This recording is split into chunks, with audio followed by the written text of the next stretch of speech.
प्रश्न SSC Delhi police में आ रखा है। एक निश्चित काम को करने के लिए एक्स को उसी काम को वाई और जेड को एक साथ मिलकर करने में लगे समय से 3 गुना समय लगता है। ठीक है, एक्स को जो समय लग रहा है वो वाई और जेड को जो मिलकर साथ काम करते हैं तो उसके लगे समय का 3 गुना लगता है।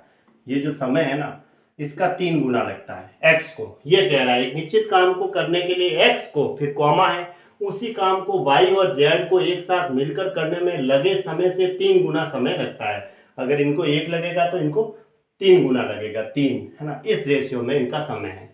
फिर आगे कह रहा है और जेड को, यानी जो जेड को जो समय लग रहा है, समय जेड को कितना समय लग रहा है, वाई और एक्स को एक साथ मिलकर काम करने में लगे समय का 4 गुना। वाई और एक्स को जो समय लगता है जैसे 1, तो उसका 4 गुना लगता है जेड को, ये कह रहा है। ठीक है, तीनों मिलकर काम को 10 दिनों में पूरा कर सकते हैं। और x plus Y plus Z जो है वो तीनों मिलकर के कितने 10 दिनों में पूरा काम करते हैं, है ना। तीनों मिलकर के 10 दिन में है वो पूरा काम करते हैं, ये कह रहा है। तो x और z को एक साथ मिलकर काम पूरा करने में कितना समय लगेगा। x और z का पूछा इसने, x प्लस z है वो इस काम को पूरा कितने दिनों में करेंगे, टाइम पूछा है। तो तीनों मिलकर के काम कितने दिन में करते हैं, 10 दिन में। यहाँ समय का अनुपात दे रखा है तो इनकी क्षमता का अनुपात क्या होगा, एफिशिएंसी का अनुपात इसका विपरीत होगा, 1:3। और इनके अंदर एफिशिएंसी जो क्षमता का अनुपात होगा वो कितना हो जाएगा, 1:4 हो जाएगा, ऐसे हो जाएगा अनुपात। अब 1 और 3 योग कितना है, 4। X plus Y plus Z का योग कितना है, 4 है। और यहाँ देखो एक्स वाई और जेड सब है तो इनकी क्षमता का योग कितना है, 1 और 4 5 है। तो दोनों अलग अलग है, जबकि तीनों का योग समान होना चाहिए। जो इधर क्षमता का योग होगा वो इधर भी क्षमता का योग होगा, एफिशिएंसी का योग होगा। तो उसके लिए सब इसको किससे गुणा कर देते हैं, 5 से। देखो 4, 3 और 1 कितने हुए, 4। 4 और 1 कितने हो गए, 5। 4 और 5 का गुणा करते हैं तो 20 होता है। तो इसको मैं 5 से मल्टीप्लाई करवा देता हूं और इसको मैं 4 से मल्टीप्लाई करवाता हूं। देखो कैसे, 5 को 1 से मल्टीप्लाई करवाएंगे 5, 5 को 3 से गुणा करवाएंगे 15, और 4 को 1 से मल्टीप्लाई करवाएंगे 4, और 4 को 4 से मल्टीप्लाई करवाएंगे 16, और 15 और 5 कितने हो गए, 20, और 16 और 4 20। अब तीनों का योग 20 हो गया और इसमें भी तीनों का योग 20 हो गया।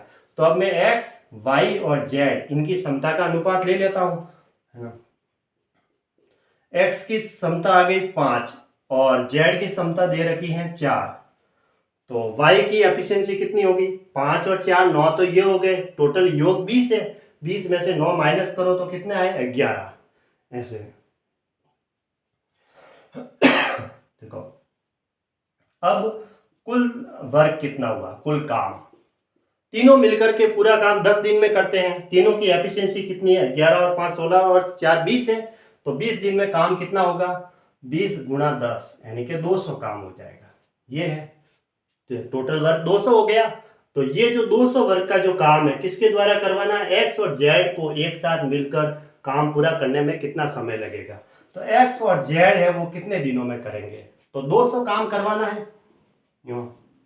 तीनों मिलकर के पूरा काम 10 दिन में करते हैं। तो तीनों की एफिशिएंसी कितनी है, 11 4 5 और 11 और 4 15 और 5 20। 20 दिन का काम हो जाएगा, 20 गुणा 10 200।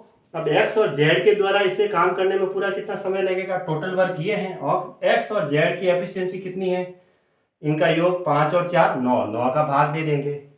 अब भाग दिया तो कितना आया, ये दिन आ जाएंगे, 2 9 18, 2 बार गया, फिर 2 रहा, तो फिर 2 बार गया, ऊपर शेष पर 2 रहा बटा 9, है ना, और 9 का भाग दिया था तो ये दिन आ गए, ऐसे। ये इसका आंसर हो गए 22/2/9। कौन सा ऑप्शन सही है, ऑप्शन डी सही है, 22/2/9। अगर इसको इससे गुणा करूं और 2 जोड़ूंगा तो 200/9 ही प्राप्त होगा। तो ऑप्शन डी सही है, 22/2/9।